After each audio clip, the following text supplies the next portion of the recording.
ആത്മഹത്യയുടെ നിരർത്ഥകത പ്രമേയമാക്കി വിനോദ് കോവൂർ പ്രധാന കഥാപാത്രത്തെ അവതരിപ്പിക്കുന്ന അദൃശ്യം എന്ന ഹ്രസ്വ സിനിമ റിലീസ് ചെയ്തു.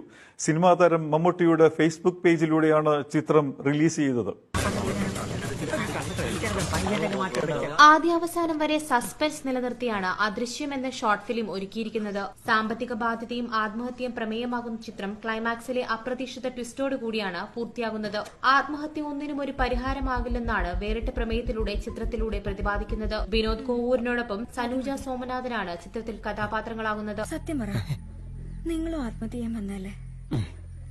അതെ, കുട്ടിയെപ്പോൾ തന്നെ ഞാനും ആത്മഹത്യ ചെയ്യാൻ വേണ്ടി വന്ന പറ്റണില്ല. രണ്ടറ്റവും കൂട്ടിമുട്ടിക്കാൻ പ്രയാസപ്പെടുക.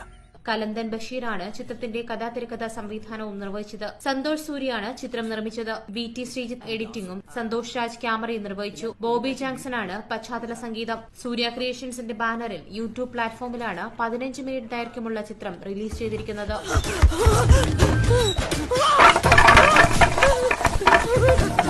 അബുദാബി 24/7. അബുദാബി 24/7. അബുദാബിയിൽ നിന്ന് പ്രവാസികൾക്കായുള്ള ശബ്ദം.